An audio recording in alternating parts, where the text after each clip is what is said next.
Welcome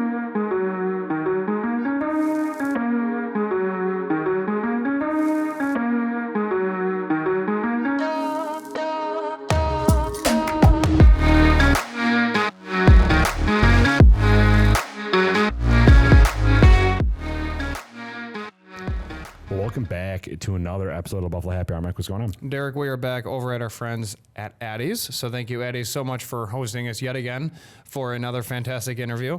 But we should start with introductions and then dive into all things you. All things me. Not that interesting, but my name is Steve Ambrose, founder and CEO of Appetit, the local app for local eats. So how did this whole thing start?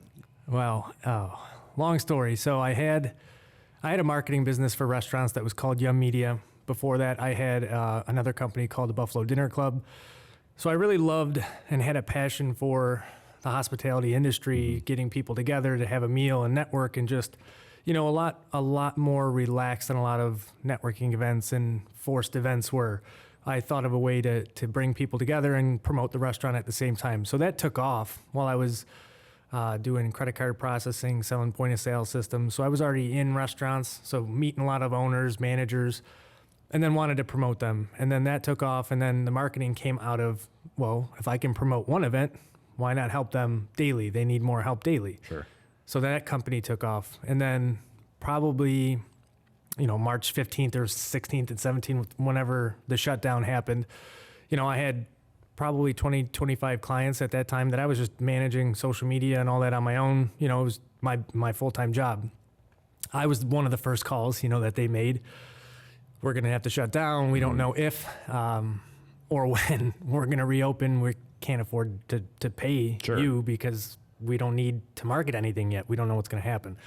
So effectively overnight, my business was shut down just like the restaurants, literally just stopped. I went from a great book of business that I spent 2 years building to just nothing. Right. Again, at the same time, having at that time, 1-year-old, he was 7 months, 6 months.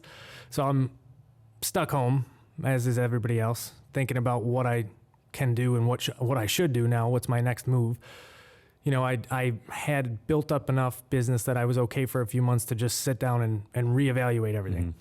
Mm-hmm. The main thing that kept coming through my head was I spent all this time and all this effort building those relationships in the hospitality industry. I'm not going to just abandon that. There's got to be something that I can do to still add value to all of those people that I know now personally more than just, professionally. Sure. Started to have the conversations again, just putting my, ears out there, listening to everything that they were going through during this time because it was unprecedented, just like with any business. But the hospitality industry took, a really hard hit. Mm-hmm. They're still reeling.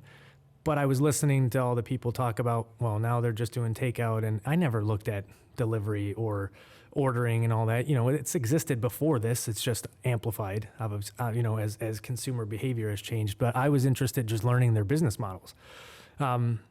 These owners were trying to keep people employed and keep the lights on, but they're losing money, which it didn't make sense. So I started to look more into it and, really just heard the pain points. And obviously I didn't have a technology background. I didn't have, $500,000 to launch into an app. So it was like, yeah, it was a great business model.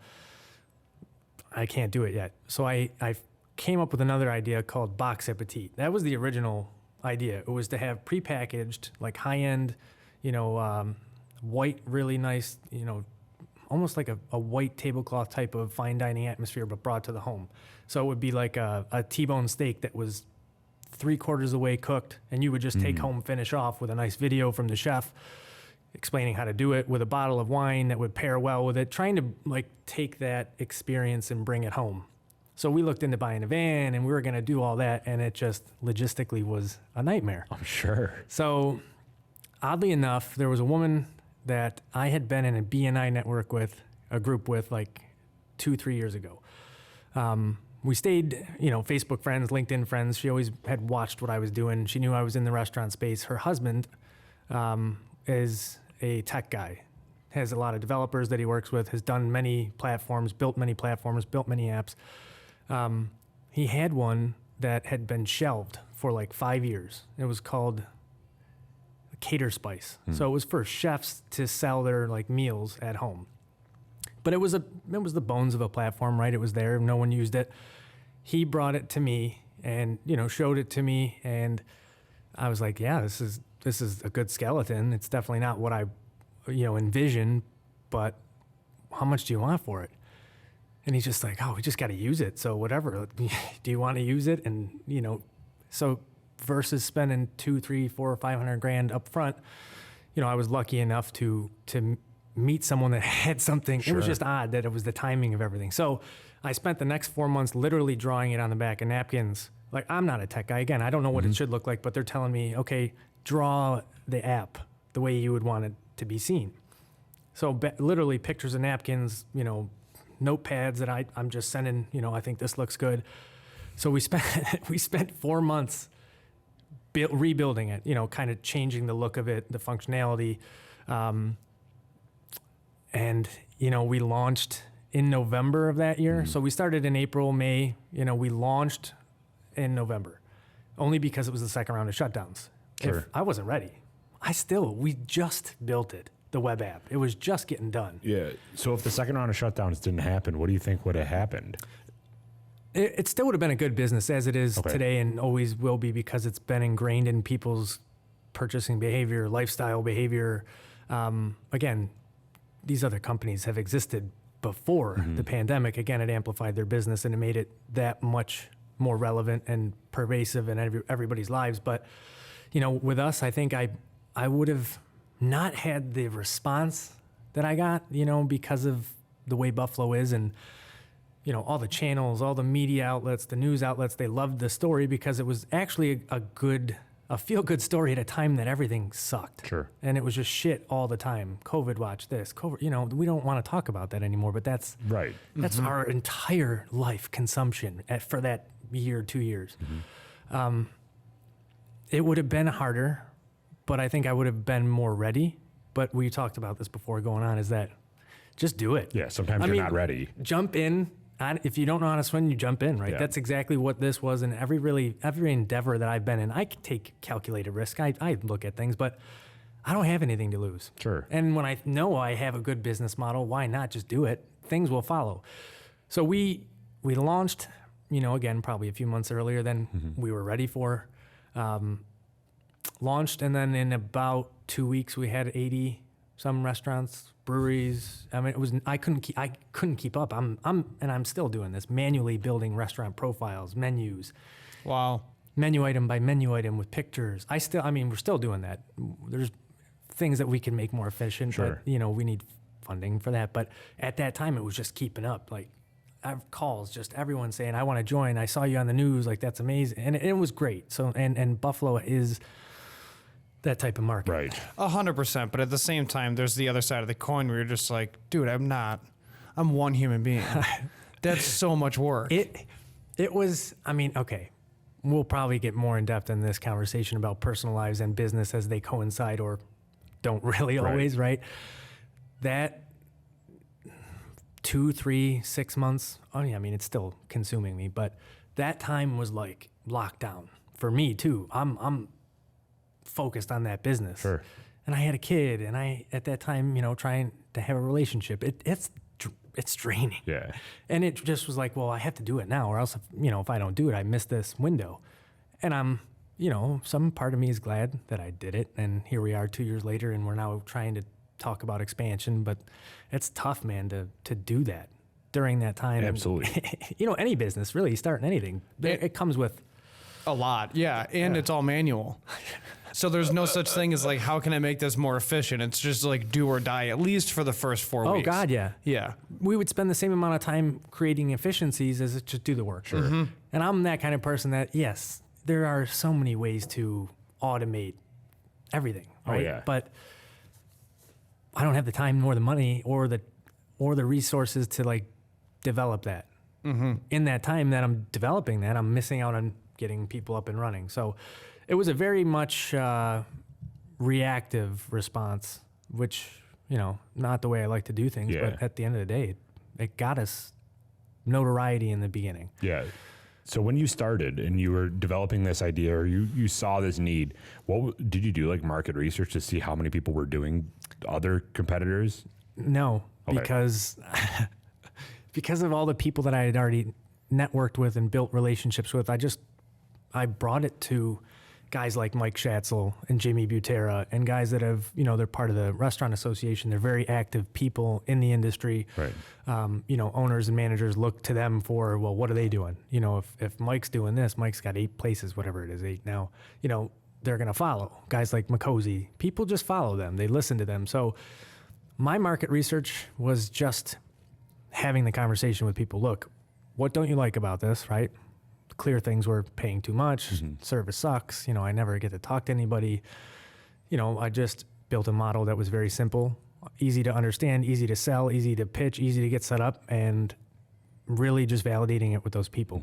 I'm 2 years in and I'm still learning nuances about the other platforms and how they really make money. And, I didn't need to build something that complex. So for us, it was just, how do I do that so much better, so much more friendly? Like there should be a win-win in every business that we create, right? And that's value proposition, not just selling and then leaving and then they leave and it's churn and burn. This wasn't something that was necessary. So I guess it was limited. I didn't need it. I don't say that would be advice to new business owners. I think it was a different time. I think it was a time of, when most people pulled back, just like in investing and everything at that time. Most people that saw that as an opportunity, that's the biggest opportunity that was there because it was a vacuum. That was the only time I would have started this and had that big of a splash initially. If I started it now, yes, it's still a great business model, but I would have to start and it would be like pushing a bigger rock uphill than, we immediately were at the top. Yeah. And now if you started now, it would be more of from a business standpoint on the restaurant side, a cost benefit analysis of their current marketing campaign rather than before it was just kind of like, what else do we got? Well, no. Yes and no. So yes is because before they've used these services, right? No big deal. But then after that, all the shutdowns, it was put under more of a microscope of actual economics of that model. Sure. Like sales are sales, great, but what are you making money? Now they still have those same options, but we'd have to go in with a real straightforward, which we are now, because we're not even touching what maturity in this market could be, right? I live in Hamburg. I come out here and it's a different world for me. We should be adding another 100 restaurants out here, but again, it's resource limitation. Right. But if I were to go into even a liquor store like Addie's, which we can deliver liquor, I would have to really show them the value, which when we go into it and we talk about the different models, it's pretty clear, but it's still simple, right? Yeah, so when we talk about it, you'll understand it's like, that's just simple economics. It's simple math. Let me show you what you're paying, what you're in, but I don't want to be just the cheapest. We provide a good service. We're a hospitality company, not just a tech provider, right? So we're not just a logistics company. We're not that. We're really hospitality first with technology that powers it, right? That's the difference, I think. So if I'm brand new to the entire thing, like I'm from Mars, how does this work? Do I download an app on my phone and then what? Yeah, well, if you're from Mars, it's going to be a high delivery fee, but we're working on it. No doubt. Some people will complain. No, so we download the app. You can go on the website. You can order it's the same thing as DoorDash and Uber Eats and Grubhub to a user's perspective. For the restaurant, basic math of the order is that, say on a $100 order, right? Average, it's not an average order, but $100. Usually they'll lose or they'll pay out $20 to $30 in commission, just off the top, right? Now you factor in labor, which things have gone up and they can always will continue, right? It's the world. Sure. Food pricing has gone up, packaging has gone up, but they can't change that food item that much, right? Or else they'll lose customers because a $12 burger goes to $19. Does the same quantity of people purchase? They might have second thoughts when it goes, maybe 12 to 15, okay, but 12 to 19, that might be a lost customer. Well, I'll order something else. So if you look at it like that, so that's, say they do 10,000 a month. There's $2,000 to $3,000 commission. Our month costs $99. Oh, wow. That's it. And now, how did you come up with that? See, that's fee? the thing. To me, I knew what I needed to make if I could get 50 restaurants, 100 restaurants, I can run it. I mean, I run it by myself with, I Right. have one dispatcher and, I'm looking to hire marketing and sales, but I know that I'm scaling up to afford that. When investors ask us like, how do you compete against them? They're built top heavy. They're built, they cannot possibly revert their business model, Sure. $72 billion company. They can't just now say, okay, we're going to charge nothing. Right. And only a monthly fee. That would change everything. They've already got hundreds of millions in NFL sponsorships, NBA. Like, we built from the ground up knowing I'm only going to hire or do anything else as soon as I add 10 more restaurants. There's my extra $1,000. Boom, there's this, Sure. right? I looked at it and said, how efficiently could I run a good operation with charging not the lowest amount, but when you look at that, that's insane, right? As good as that is, our biggest obstacle and hurdle has and always, will be that brand recognition. When someone thinks I want to order food, as feel good as we are, as good of a story as really beneficial to everybody involved, it's hard. We're breaking the biggest names in tech space. Right. Some of them, I mean, that's just, you've had that app on your phone regardless, like Uber. I mean, shit, you've had the app. Sure. Food, or taking a ride somewhere. They spend hundreds of millions of dollars on marketing and advertising. But then I ask, well, where does that money come from? Well, they're taking it from the local restaurants, Right. and they're just using it to build their user base, which is brilliant. But there's better ways to do that, I think. Our tagline is local app for local eats. We don't work with chains. We don't do franchises. We're very independent, mom and pop, like the best of the area, the city that has to offer. Which is crazy because sometimes when you use a competitor, we don't. Like, we'll just walk. Like, it's easier to just walk to a restaurant, right? But we're lucky enough to be in a town that allows that. But if you use a competitor's app, a $30 item or menu checkout is now $65, and you're like, what is going on? Like, I'm glad you brought that up. It's a number 2, man. Yeah. Like, it's a number 2 and it's probably going to be cold. And then you get the text and you're like, I'm waiting for the food.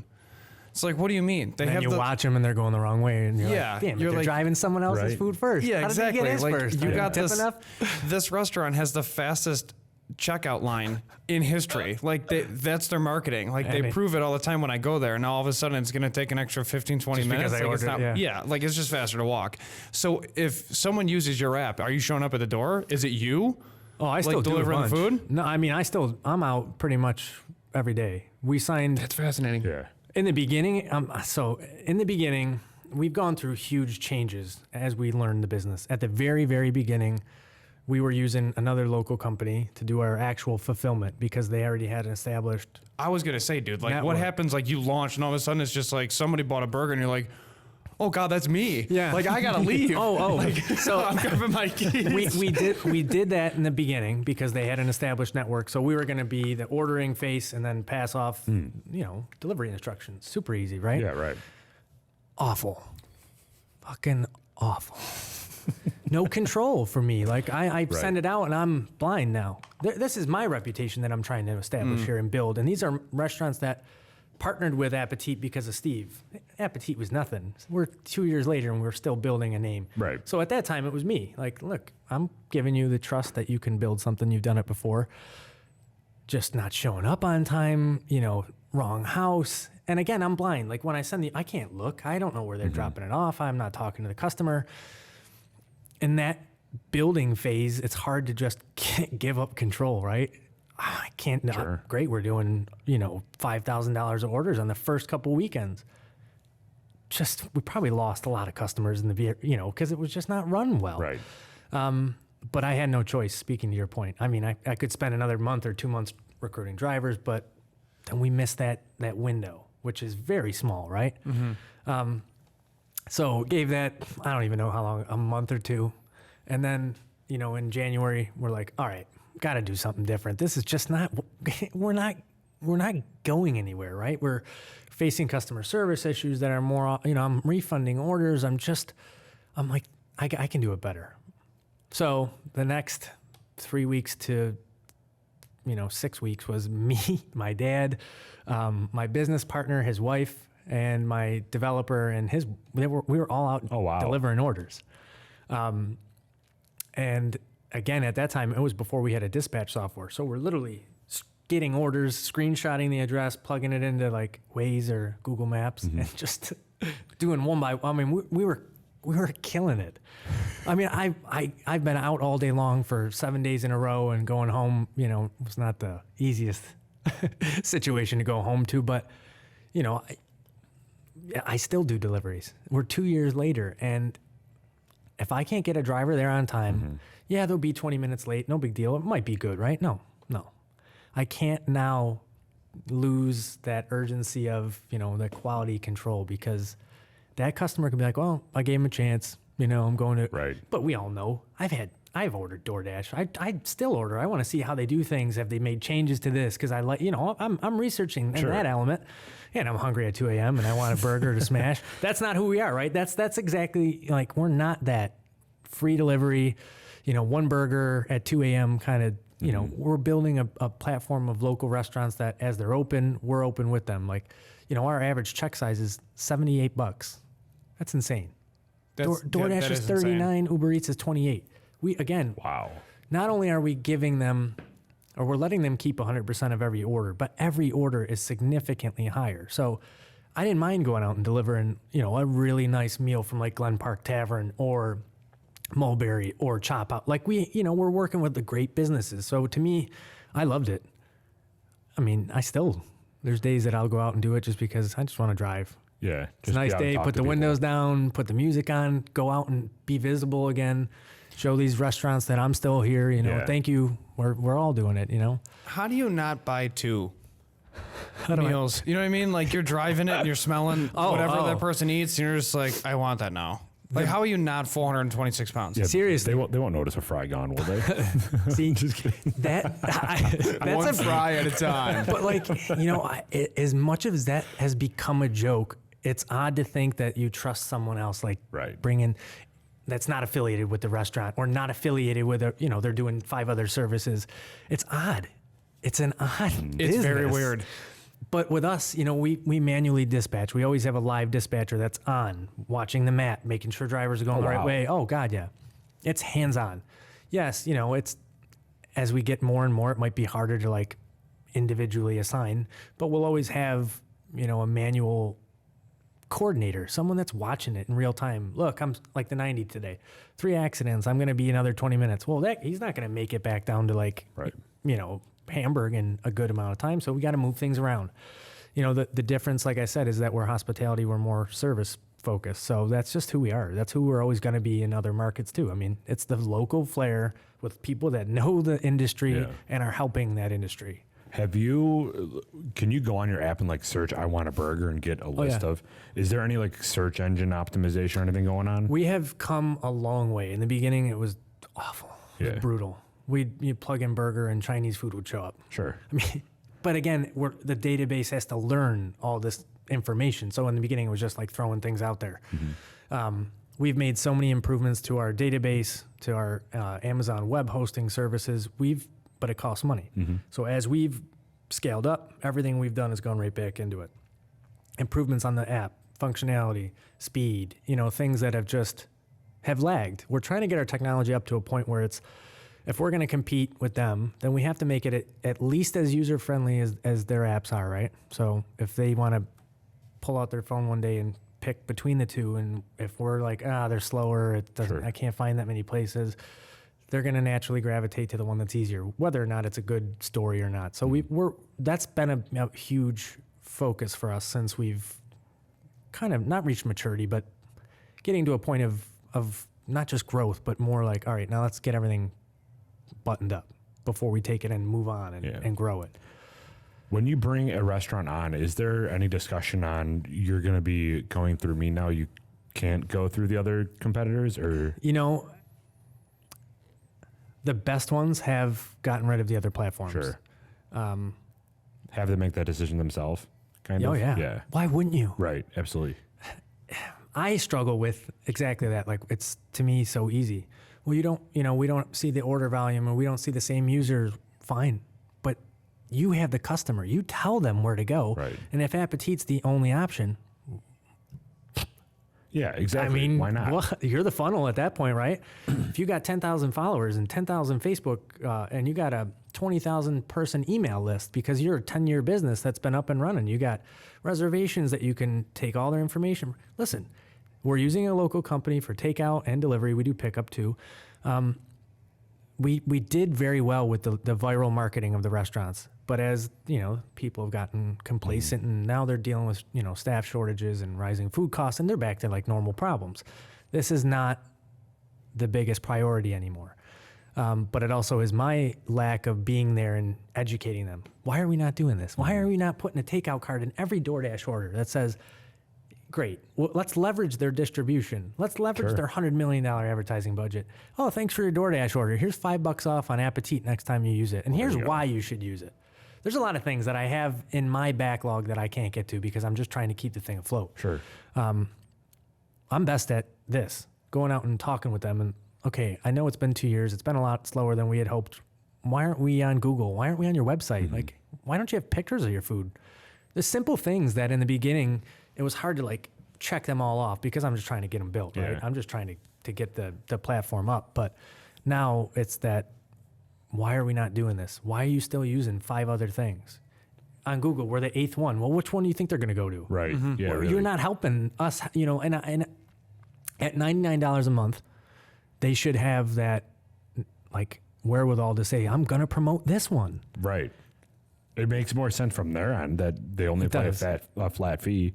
There has been, and you brought this up talking about having a $65 meal instead of 30, right? So a lot of the restaurants are being told and educated and informed on how to raise your menu prices by 30% to offset commission.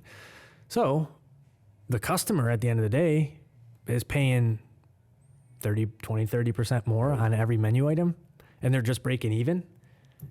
That just doesn't seem right. it's a lose-lose. I mean, that to me doesn't make sense. It's just hard to, I guess they have the visibility, but for any restaurant that's not new, you think about all these places, like we all know them, we've heard of them. They don't need new eyeballs. There's not like a million new people moving into Western New York. It's pretty established. Yeah. You build a loyal following on Facebook, Instagram, Step Out, all these news articles, Business First. Like we know pretty much all the restaurants, whether we've been to them or not, we've heard of them. Yeah. But even that though, like as a user of one of the competitors' platforms, you're not going on there, and or at least I don't think so. Most people aren't really going on there searching for what to eat. They normally have an idea in mind, and they're going to a restaurant's page and ordering it through one of their choices. So it's not even like those other competitors are providing them much of a value, because you're not going there to find a new restaurant. You're going there to get a restaurant that you already want delivered to you. Yeah.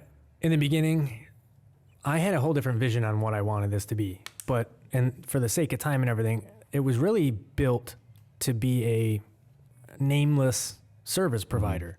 You market the delivery and ordering, and we'll deliver it. Like, who cares what the name is, right? Let's just get it out there that I'm building a network of drivers. We'll get the orders, and they should want to leverage it. Like, call it your own in-house delivery, whatever. I delivered it today. But then it started to evolve into more of this marketplace that it's become. I want it to be a dining guide, an entertainment guide. I want you to learn about the restaurant, not just, order from it. I want there to be if we're going to get people there and hope to keep them there, we got to have information, entertainment, like how to make this. I want people to go dine in too, just because I'm a delivery platform. I had the Buffalo Dinner Club. I want people to go out and support local restaurants, regardless of if they do it through me or go and spend money there. We have a lot of functionality coming, like reservations and other things that can help in-house dining. I want to be more of an all-encompassing type of hospitality app, local app that you can do many different things within the hospitality industry. Again, we just need that influx that can just, get us there. We have, there's so many solutions out there that we could offer by just building this Appetit thing. This was the starting point. That's why it doesn't have a name that rings true to exactly delivery, right? It's Appetit. It's right. What is it? It's not DoorDash where it's to your door. How hard would it be to like add services to that? It's kind of limiting. We're ambiguous in it's just a food term. It's an hospitality term, Enjoy. We're just trying to make something here, and it's a marketplace that's a community-based platform. How did that come about? What was the story behind the name? Box Appetit. So the one I talked about before with the Yeah. box, So just you- like Bon Appetit, I was like, Box Appetit. It's a box. So it was just you. You weren't like around like friends or family, like trying to spitball different names. No, I give my credit is that kind of stuff. I'm always thinking about ideas and just names and plays off words and puns and like how to make it, Yum Media. I mean, there were things that I Right. just like to do. And that business, when it was like, well, what is it? It's a box of food, Box Appetit. That's what it was. And then we dropped the box literally and figuratively. And Yeah, that's right. how Appetit Yeah. was. It's like, I already did everything else. I got the corporation in Box Appetit, so I'm just going to keep it Appetit. So what is your what is your business classified as? It's a service as a solutions provider. It's just a a technology service. Yeah. But it's really, we're not a delivery company. We're a marketing company. Sure. We're marketing food delivery and online ordering because most of the contractors are 1099. So they're actually the independent food delivery companies, each individual 1099 contractor. So, for us to be legal, we are a marketing platform. So we market their services. That's kind of where I was going with it because, I mean, you said originally that you can deliver liquor. How does that work with this whole thing? So there's special licenses through New York State and other states. My partner is the top liquor license consultant in a lot of New York. Oh, okay. He's been someone that I've done business with, throughout my life and thought of as like a second father. So he's the one that, he knows how to do all that stuff. Sure. He's brilliant with that. He sets up most of the restaurants in all of Western New York. So we can get fleet licenses. You can get individual car licenses. So what I've done is just I got the license myself, and the only liquor store that we signed up in the beginning to test it was right by my house. So I would run them. Sure. I'm just seeing if it's viable. Are people really going to order? I haven't really pushed it too much because of that kind of stuff. Yeah. I'd have to really have a dedicated person. I'd have to know we're going to do enough volume, every day to validate that. I want to push it, but again, I'm just trying to iron out a lot of the things that we're dealing with just on the food side. Liquor adds a whole nother element. We could deliver beer because that's part of the restaurant too. So during the pandemic, it was easy because everyone wanted beer and Sure, liquor with cocktails their to go, yeah. Now it's just something I don't. After delivering for a while liquor to the same couple people, I'm like, I don't feel right about this. Yeah, sure. Yeah, because you feel bad. You're just like, It's you the should same probably. guy like ordering another. Another just- bottle of Tito's. Yeah, It's just dude. And I'm bringing it to him. I'm like, I understand your life's got to be rough, but I'm like, what if, Yeah, I think just about the worst enabling, things. yeah, Yeah, exactly. I know. Yeah. Yeah, you have a heart. it's a great service. It's just not something I'm, pushing my Sure. way into.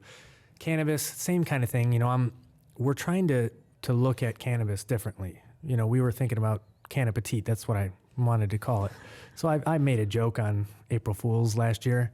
I designed our logo with cannabis and Appetit, and people were like, "Oh, it's the greatest thing in the world. That's amazing." We got more response on that than anything. I'm like, "Damn, okay." There's your market research, right? Right.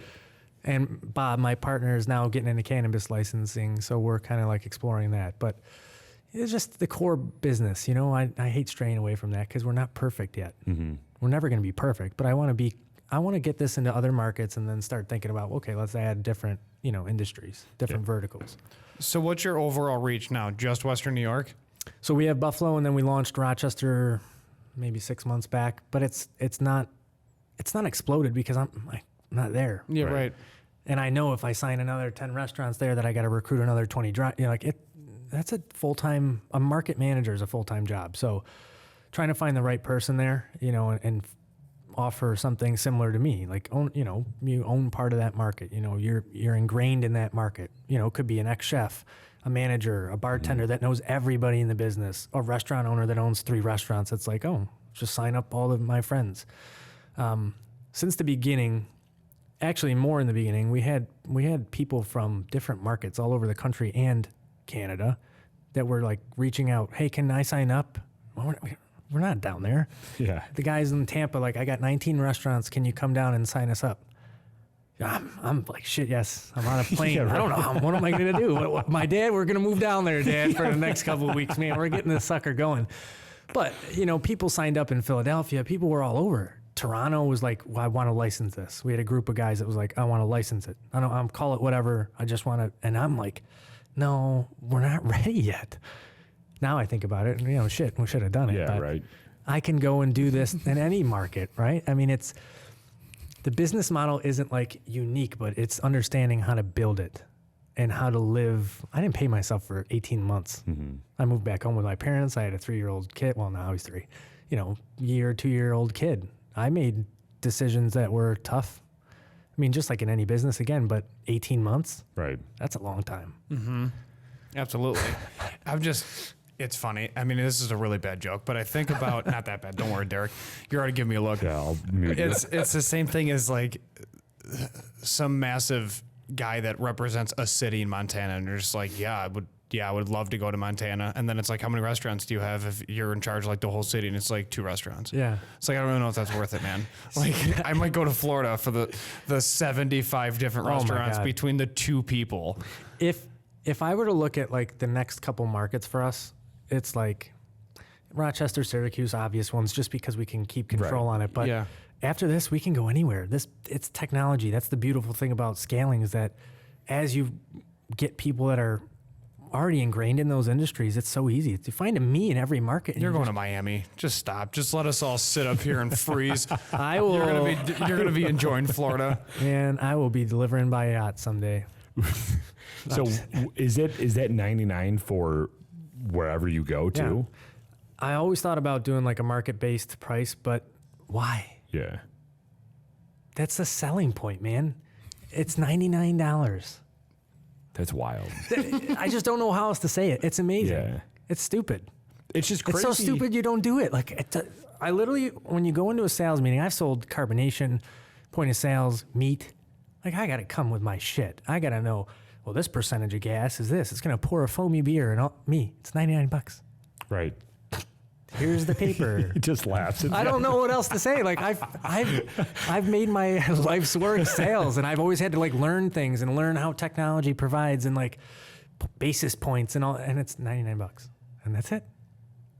It's going to be the quickest sales meeting you ever. I swear to God, we could have just done this by email. It's weird that no one else has done that though. Like I guess from a gross, like if you're greedy about money, you would probably want a percentage. Like that's the whole thing of Shark Tank, right? Like Yeah. I'll give you money, you give me. That's why I think we don't do so well with VCs and fundraisers. Well, we've gone through a lot of pitches and all that, and people just they don't get the industry first of all, because the guys we're pitching to might not be the target market for an app. They've never looked at their phone. They don't know how to turn it on or use a computer. Not always, but that's just naturally the profile. They don't get the business. So then number one, and then when I'm trying to talk about, well, here's them, here's what they do, and here's why we're different. Well, you're not going to make money. That's the thing. They don't look at, well, how? Wow, you're really helping a restaurant. If we could get all of the users in Buffalo, everyone talks about supporting local, right? Okay, it's time to do it. Mm-hmm. Download our app, delete the others. I mean, yes, we don't have every single restaurant in Western New York, but I should. And if I go to them and say, look, get rid of all the other platforms, that's how we beat them. I could, if I took over a single market, they're doing, we did $1 million in our year, first full year. We should be doing 10. But that's how we beat them. We do market by market and just say, look, we're going to come in. We're going to be very friendly to the restaurants. We're going to give them a model that really is beneficial. Why wouldn't you? It's the same thing of why Pizza Hut failed here. It's like, why? Well, it's like my Aunt Yvonne. She makes a good pie. Yeah. And it's like, oh, okay, well, I'm going to go eat her pizza then. And then all of a sudden, Pizza Hut closes all their locations and then they're gone. And then for some odd reason, they decided to bring like 2 back and people are having now a Papa parade. John's and all that's coming back. It's like, what's going on here? Yeah. This is Buffalo. You sure Exactly. you want to do this? They're not, it's the same thing as Dunkin' Donuts. They tried. Dunkin' tried in Buffalo, and it's just like Tim Hortons literally owns it. And now all these premium coffee roasters are slowly working their way against Tim's, which is like a massive thing. And it's known. It's Western New York. It's Tim Hortons, but it's, you got Tipico, Overwinter. You got all these places that are popping up that just good. Yeah, they're better coffee. Really good. It's better coffee. It's an atmosphere too. People are getting back out. They want to just sit for coffee instead of everything's slowing down a little bit, which I think is one of the best takeaways from all of the shit that happened. Right. Yeah, absolutely. they want to talk. They want to, Exactly. not everybody. I mean, Yeah. but Buffalo has always been a friendly place, but I think now people just want to experience, not just sit at home and order. But, you know, here I am owning a food delivery app, Right. and I'm hoping that people get out because shit, that's what I want to do. I don't want to sit home anymore ever again. Exactly. Cooped up. Would you ever partner with like dashes for groceries or anything like that? Yeah, actually, we've considered it, but they're locked into partnerships with. There's another company. Oh, It's a okay. national company that did grocery delivery for a long time. Gotcha. But do I want to take on another technology mogul? Shit, I'm already taking on enough of them. If I take on Instacart too, then it's. But there's a better way to do that. Right. Your bag of chips is $7, like GoPuff. Oh, what happened to GoPuff? GoPuff is shut down. Well, and you didn't hear from me. They're not doing as much in really? Buffalo anymore. Because your pint of Ben and Jerry's, it's already $5, is now $9. Right. Oh, well, we got it to you in 15 minutes. Well, no shit. You also bet me over. Did you buy me dinner Yeah, on the way right. here? Yeah. Like, that's just what their model was. It was instant. And now people are like, they're more cognizant of pricing. The Right. same food. Why am I paying that much? It's kind of creepy too. All of a sudden, you're just like, you hit place order, and then all of a sudden, your doorbell rings. It's real. Like within like 5 minutes, you're just like, where were you? Like that's how did you even read my You order? have that Like, ice cream in your trunk. Actually, they do have warehouses where all that shit's stored, so they just really? pick it up. But yeah, it's almost like the old school Swan truck, where it's just like there's a yeah, whole flock God. flying around. You're just like, what is going that on? company was way too ahead of its time. Oh, yeah. Way ahead You know of what its I time. mean? I Oh, still yeah. see those trucks and I'm like, damn, that's a monster. Look at that thing. That's a dinosaur walking around here. Like, what's in that cooler? Who's still ordering from you? I don't even know where to find you. That's How do true. you I don't know. order I don't from know it? how they order. Me and Derek were laughing about that. Darren, I think it was a weekly episode. We're Yeah. just like, dude, they had really good ice cream though, and it's Yeah, like, great chicken fingers. It was fantastic. It was like a meal brought to you. It was a Yeah. food truck that just was nothing prepared. It was, I don't care, man, nuke it. Give me that shit. We were Where all- was that? Well, how long have you been on the road and how long has that been in the cooler? we were all super young when that was big in our area. Yeah. And I just remember my mom was always like, yeah, that's the Swan Man. Yeah. I'm like, what? Like, that's their title? He just walked I in with like kinda a miss big that brown business suit. model. It was cool. You should do it, dude. Why not? At this point, you're Right. just moving things around. Yeah. I mock on delivery because it's just been done so inefficiently. Not inefficiently. Obviously, they're an efficient company. Everything's automated. You don't talk to anybody. You know, one of the big problems was, like, I use it, and I've taken a refund or two, and it's not really owed to me, just to see what they do. And they just issue a credit without ever talking, like, oh, it's cold, or I'm missing this item. They don't Right. validate.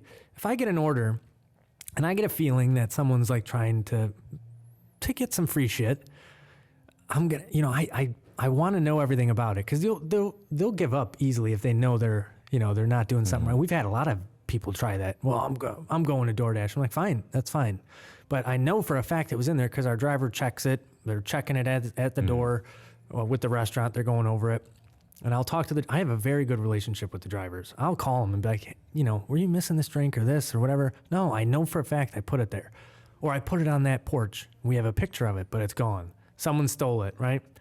Sorry. I mean, there's certain That's the things that I business can't model, eat, man. yeah. I can't eat that cost. So I'm going to fight back on it. Not at all to be a dick. I'm going to go through the due diligence process. Those companies don't care. It's expected. It's part of like Walmart has a budget for shrinkage. They just Right. expect to lose money. That's just built into their budget. If I had that luxury, man, Right. to build in a budget to lose, shit, I will be delivering in Miami. I'm going to move down there tomorrow and just be like, there's $1 million we're going to lose this year, but who cares? Yeah, and then to it's me, like, every penny is, absolutely. When they build in 12% loss is just accepted. it's just Like, and what are if you they talking If about? they do less, they still report 12. Right. Yeah. That's It's insane. It's absolutely insane. 10% to me would be great to put into marketing. Sure. Right? That's what 10% of revenue you put back in. Okay. That's a lot then too. Now Yeah. where's your overhead to pay your staff, labor these days? I'm paying very well for a startup in my eyes. It's hard. Yeah. So that being said, how many drivers do you have right now? So right now we have about 32. Wow. But we get like 10 or 20 a month that just bounce. Oh, okay. They don't respond to us. The ones that do well, hey, is it busy? Oh, if not, I'm going to go do Uber real quick. Let me know if Sure. it starts getting busier. These people understand the game. So Uber and DoorDash, and don't quote me on this. I'm just talking to the drivers. They've changed their base pay. They changed how they pay drivers now. It's like $2.50 an order base plus the tip if you're lucky. Some people on a McDonald's order, you might tip $2. That's 10% of your order, right? It's a small order. So they're making $4, $5, $6, $8, you know. It's hard. Yeah. Our average order is that $78, right? 70, $78, it's gone up. They're making probably $10 to $14 an order. Oh, okay. On average. There are orders that we'll get a lot of catering, and because we're where our office is right in Buffalo Niagara Medical Campus, we have a lot of doctors, pharmacy reps that are starting to get really comfortable with us. Catering orders. We're starting to do a lot of catering. Oh, really? Oh, God. The other day we had a $560 order for Cafe 59 for a farm rep. Dude orders twice a week. Oh, sweet. That driver made $45 to take it from Allen to Children's Hospital. I swear to God, the dude could have walked. I was like, don't ever bitch about orders, man. You just made what you would make in 8 hours with DoorDash in one, and you could have walked. Sign off. That's your day, man, right there. Yeah, really. But, you know, because we do that, we reward the good drivers. You know, if I know that's coming in like the day before, I'll be like, Doug, you know, thank you so much for always coming with us, staying on. It might be slow on a Monday, and you just still stay signed on and do your thing. This one's for you. You know, we build that rapport, but we need more of those orders. You know, we need that consistency, which everyone fights for, because that's how you keep people happy. They got to make money. As great as it is, each order might be significantly higher, but if we're doing less, you know, they got to feed their families. I don't blame them. So I really wish people could just understand that what we're really doing, the economics behind it, the feel-good story that still exists. You know, COVID's over. The behavior of people hasn't changed. That's become a big part of restaurants' livelihoods now, and it always will be. It is always part of their business now. That's like a big part of it. Winter, I mean, shit. That's naturally when you stay in. So us from November all the way to March, April, that's like their summer when they have their patios open, everything. That's us. That's full bore. So we need to just get it out there more. Right.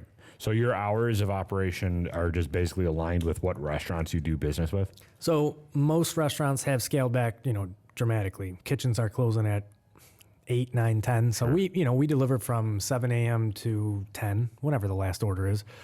But you know, I want to add more pizzerias, more late night places, because I feel like, again, we're not hitting every kind of potential user, because people just like to order late sometimes. You know, get the munchies late at night, watching Animal Planet or something, you're hungry. Or even like, so can you have it delivered to like a different establishment instead of your house?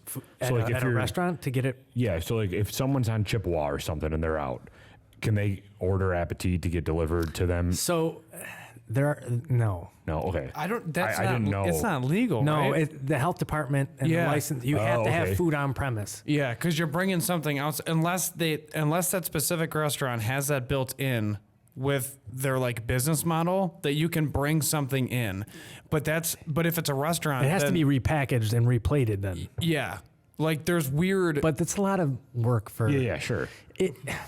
Now it's going to be $70 an order. Yeah, never mind. Don't say it. I'm just going to open a ghost kitchen in someone else's restaurant and be like, here, just deliver all the food. Oh, that tastes like Fat Bob's. Is that? Oh, I just made that barbecue. I mean, you know, Bob's a really good friend. Yeah. I mean, I think like parks and like office buildings, and, you know, we did a lot for Bidwell Park this year. I have a really cool partnership with Queen City Couriers. They're also located in the Innovation Center with me. It's a group of couriers, bike riders, like the badasses of bike riders, like people that have won awards. They're amazing. Like Tour de France style biking? No, but like courier championships. Like they've been delivering in New York City. They've done, I don't even know what they are, events.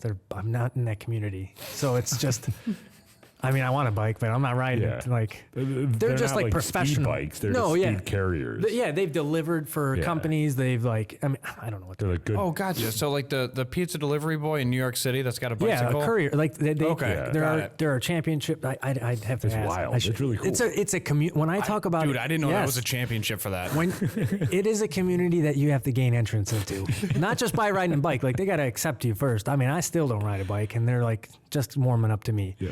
But they're badass. Like they will haul it, 4 miles in the same amount of time that a car does. They're great. So That's we wild. partnered with them. I'm terrified of those people. Dude, I would never. Yeah. Rebecca, man, you are a beast. Like she just grinds. That's a lot of these drivers. I don't feel that good today. I'm just gonna stay at home. Well, okay, fine. If they're scheduled, they're on. Mm-hmm. They're on 5 minutes early. They're just checking in. We're ready to go. So I'd like to do more with them because this 1099 contractor stuff is really hard to like every day. Do I have enough drivers today? Oh, Doug's got COVID. Doug's my best driver. Shit, he's out for a week. That changes everything. When you can rely on someone like that and then all of a sudden it's down, it's like, oh shit, I'm back out there. So we got to do more with them. So with them, we have a schedule every week. We have a certain courier on every shift, and it's great. I mean, it's a whole different element to it. We could bring it to the park. We could bring it to places that we normally can't get to. Sure. So you actually schedule drivers? Them we do because they're actually employed versus 1099. Gotcha. I can't schedule a 1099. I mean, I can build a loose schedule, but they don't. If they want to say no, Sure. they just tell me no, or they just don't answer for 12 days. Right. I understand people now more than anything. I've dealt with so many different types of people going through so many different things. It's hard. Yeah. These guys that are gig workers, this industry again sucks for them. So not only are we better for the restaurants, better for users, and price and quality and service. These drivers are, if we had the volume, they would make a wage. That's a career. They can be making a career. I had a guy who was my first driver, and he's been with me since he's had surgery. But in his first year, he made $40,000 while he was a student. Oh wow. So not only did he was in college, wasn't doing it full time. He was doing it every day after school for 4 o'clock till 9 o'clock, 5 hours, $40,000. Good for him. But that's what wild. It can be. Yeah, right. That was amazing. That to me is that's fulfilling. And even after 2 years, that dude is ready to go. Now he got surgery. He's like, hey, if you need help dispatching, I think I know it better than any. I mean, that's cool, man. I want it to be a company that can give these people opportunity to do more. Yeah. A lot of them are smart and they're just stuck. They got to make money. It's easy to sign on. It's flexible. You got kids, you're a single parent, whatever. I mean, it's hard. It's hard to not have that flexibility nowadays. Sure. Do you work with their vehicles to get how do you know that their vehicle is reliable? Is that on you? Yeah, I mean, we do a whole different process than a lot of the companies. A lot of them, because they're so big, right? It's so faceless. Just sign up and you can be on the road in 6 hours. Right. It could be quick. We have a similar process, but again, I run a motor vehicle report on every one of these people. I need to know if they have moving violations, if they had, DUIs. I'm not just going to put anybody on the road. Sure. We have interviews. We have calls with them. And then after all of that's done, and they pay for their own motor vehicle report, you want to work with us, you're an independent contractor, you're going to pay for it. If you sign on and you are a good driver and you do X amount of orders, I'll pay it back. It should be that, right? It's a partnership here. I'm offering you you could pay that back in, it's $20. You could pay it back in 2 orders. Right. Let's really be serious here. But then we meet them. We check out their car, check out their presentation. I've said no to people. You can't dress like that. Sure. Sorry. It's not about anything. It's just presentation. I don't want you. Right. I mean, they're the face of your company when they go up. Not just me. They're the face of every one of those restaurants. Right. Yeah. Mm-hmm. Oh, and now they're putting me in charge of doing this back end service. So if they're saying, I trust you and who you bring on, that's going to deliver my food and walk into my establishment. I've heard horror stories of drivers from other platforms going into other restaurants and being rude and causing problems. And if the order's not ready, they're bitching and they're leaving. And it's just, there are so many facets of this business that I'm just learning and trying to make better and solutions that, at the beginning it was just pure business model. Now it's like all of the intangibles. Service. It's again, we're an extension of every restaurant that we work with in my mind. So when it comes to customer service, it's not just us that we have to provide that for. Right. Oh, I'm missing this item, or it was undercooked, or I said gluten-free and it's not. Like, shit, I'm not the one making the food, but I'm going to go out of my way to make sure that in that time when they're pissed off and hangry and, we're acting as a buffer to the restaurant. Sure.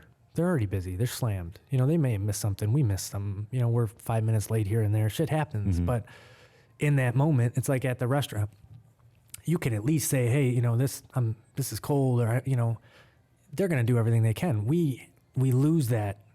So we're trying to do our best to bring that same experience. Sure. It's hard. What do you do anything for inside the vehicle to keep things hot and or cold? Yeah, they have insulated bags. How do you find those? There's a lot of companies that make them. That's fascinating. I mean, I went to the DoorDash driver website and looked at everywhere that they bought the things and was like, okay, for imprint, Amazon, Yeah. Webstaurant.com.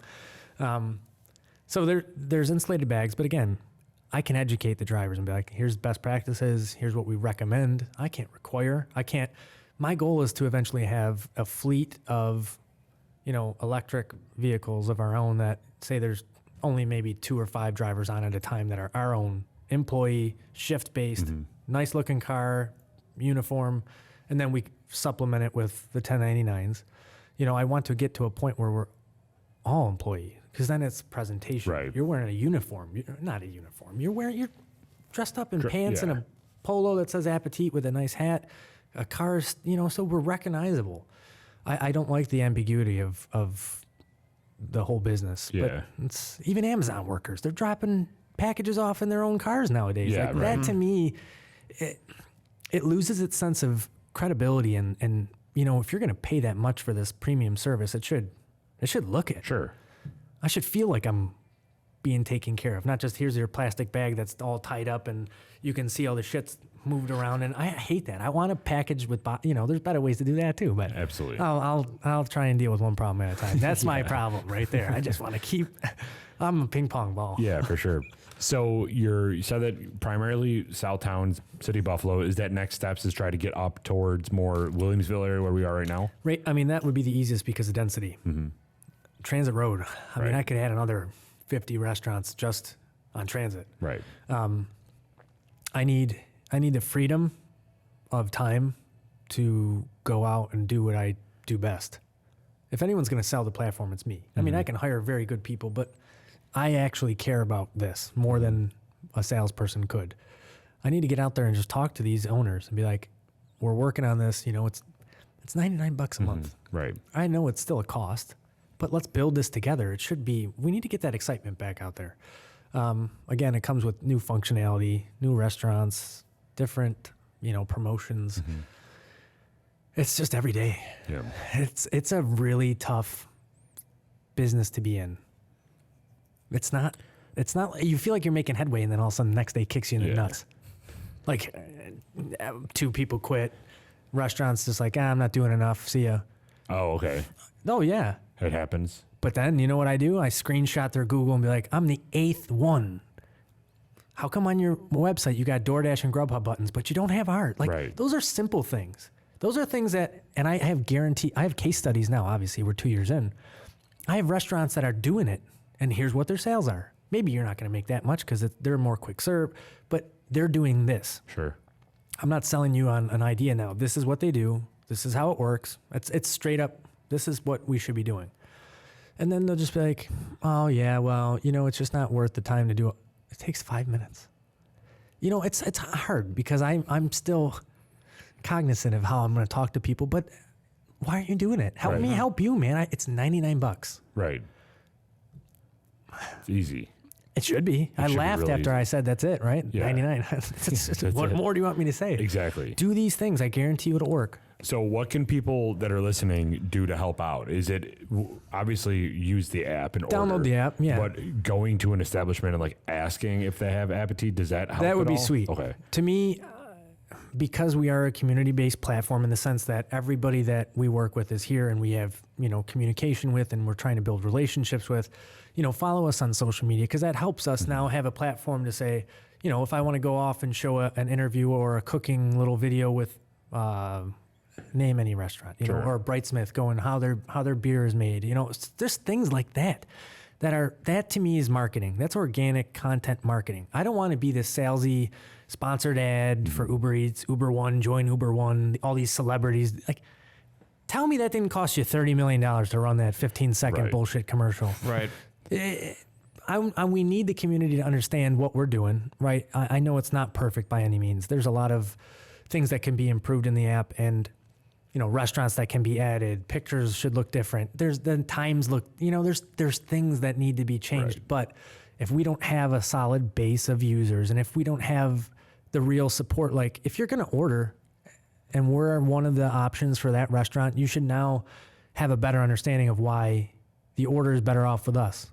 From both his standpoint, but also the restaurant standpoint too. I mean, we talk about supporting local. If you're Right. going to order, and I showed you the breakdown of economics, right? Just think about 20 to 30% of every dollar is paid out to a corporation. Again, I'm not an anti-corporation or anti-cap. I want to be in every market, but I feel that we've built a business model that truly is a win-win for all involved. I mean, it doesn't happen too often, Sure. right?